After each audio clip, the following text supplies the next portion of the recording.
Assalamualaikum warahmatullahi wabarakatuh. Perkenalkan, saya Asdatul Radiah, kelas C dengan NIM 2501011153. Di sini saya akan menjelaskan mengenai shortcut personal portfolio yang saya buat menggunakan HTML, CSS, dan JavaScript. Ya, oke, yang pertama pada bagian navigation nanti akan menghasilkan yang ini: home, about, skill, portfolio, experience, dan kontaknya. Lanjut ke bagian home-nya. Nah, di bagian home ini pada bagian yang ini nanti untuk menampilkan bagian yang ini. Nah, lanjut ke bagian yang ini untuk menampilkan foto profil saya yang pertama. Nah, lanjut ke bagian about me. Pada about me yang ini untuk menampilkan yang ini. Nah, lanjut ke bagian yang ini itu untuk menampilkan foto saya yang di sini. Nah, lanjut ke bagian ini nanti untuk outputnya nanti akan seperti ini. Nah, bagian di sini juga nanti outputnya seperti ini. Nah, di bagian sini itu nanti outputnya yang seperti ini, deskripsi diri tentang saya. Nah, bagian ini itu untuk menampilkan tujuan karir saya. Nah, lanjut ke bagian skill. Skill ini untuk menampilkan ini, my skill. Nah, di sini tuh di bagian kemampuan teknis saya, outputnya nanti akan seperti ini. Nah, di bagian non teknis nanti akan menampilkan seperti ini. Nah, lanjut ke bagian portofolionya. Ini akan menampilkan ini, my portfolio. Nah, di my portfolio saya itu kan ada 4 project.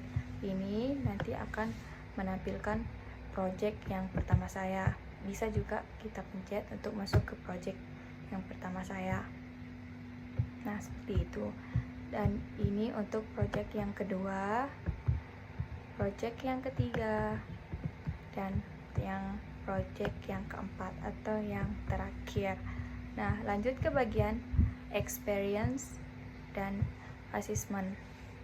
Pada bagian ini akan menampilkan output seperti ini, experience dan assessment.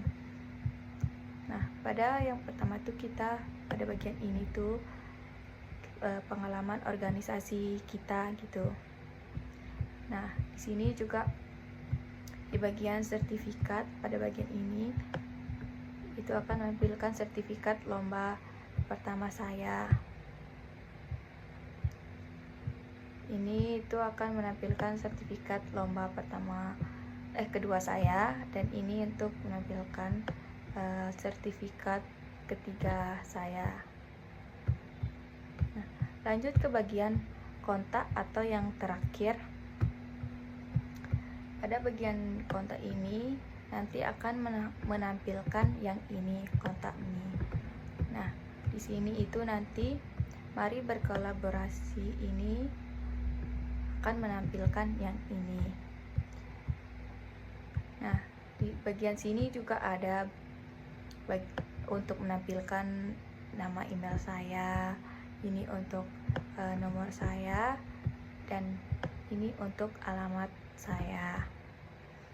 Nah, bagian ini untuk menampilkan yang ini, apakah pengguna mau menghubungi saya lewat TikTok, Instagram, dan WA. Bisa dipencet juga seperti ini. Nah, dan seterusnya juga bisa. Di sini tuh untuk bagian ini tuh untuk pesan yang menampilkan pesan yang seperti ini. Nah, bagian ini untuk yang paling bawah. Nah, back to top ini untuk untuk kembali ke halaman pertama. Nah, atau yang ini. Oke, lanjut ke bagian CSS-nya. Ini tuh warna-warna yang saya pakai di personal portfolio saya. Pada bagian yang ini, fungsinya itu untuk menghapus margin dan padding agar tersusun secara konsisten gitu. Pada bagian utility-nya itu untuk mengatur tata letak tampilannya.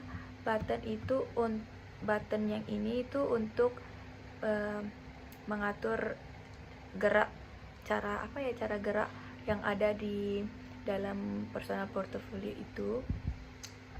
Ya. Pada navigation ini kan di situ untuk menampilkan hasil yang mengatur yang pada bagian home, about, skill, experience, portfolio sama kontak. Nah, pada bagian home ini untuk mengatur yang berada di dalam home itu ada foto, ada warna, teks dan lain-lain. About-nya juga seperti itu untuk mengatur seperti home-nya. Di bagian skill juga seperti itu. Portofolionya ini kan kita menggunakan gambar. Nah, itu juga menyesuaikan sama gambar. Di link ini fungsinya kan di situ di portofolio itu kita menggunakan gambar dan link. Ini dan fungsinya linknya ini. Di bagian experience juga seperti itu untuk mengatur teks dan lain-lain. Kontaknya juga ya seperti itu untuk mengatur kontak yang saya pakai, itu ada Instagram, WA juga dan lain-lain. Form ini di situ kan ada nama, email sama pesan ketika pengguna ingin menggunakan website saya. Ini dah fungsinya form. Footer ini itu fungsinya agar tampilan lebih rapi di bawah dengan tulisan di tengah, pada bagian bawah dengan tulisan di tengah. Pada bagian back to top ini agar pada saat kita scroll ke bawah akan muncul tanda agar apabila kita mau kembali ke atas atau home. Nah, pada responsive ini fungsinya apabila kita membukanya lewat tablet, layoutnya akan berubah menjadi satu kolom sehingga lebih nyaman ketika kita baca gitu. Pada responsive ini tuh agar mengubah tombol menjadi lebih besar atau teksnya disesuaikan sama layoutnya menjadi responsif. Nah, pada bagian ini atau bagian yang terakhir ini untuk mengaktifkan reduced motion, seluruh animasi dan transisi akan dinonaktifkan sehingga tampilan menjadi lebih nyaman bagi pengguna yang sensitif terhadap gerakan-gerakan yang tidak diinginkan. Oke, kita lanjut pada bagian JavaScript yang saya pakai. Pada bagian yang pertama itu ada responsive navigation menu. Itu fungsinya untuk mengatur menu navigasi responsif agar dapat dibuka dan ditutup menggunakan tombol hamburger. Kita menutup menu secara otomatis setelah pengguna memilih menu atau mengklik area di luar menu. Nah, di bagian yang kedua, smooth scrolling itu fungsinya pada bagian ini fungsinya itu untuk membuat perpindahan antar section pada halaman menjadi lebih halus saat pengguna mengklik menu navigasi. Nah, scroll events ini fungsinya untuk mengatur perubahan tampilan navbar saat di scroll, menandai menu yang sedang aktif, menampilkan tombol back to top, dan menjalankan animasi skill bar ketika section skill terlihat. Nah, lanjut ke bagian back to top. Back to top ini fungsinya untuk mengembalikan halaman ke bagian paling atas dengan efek scroll yang halus ketika tombol back to top dipencet. Nah, lanjut ke Animasi skill bar fungsinya untuk menampilkan animasi progres pada bagian skill sesuai persentase kemampuan ketika section skill muncul di layar. Nah, yang terakhir form validation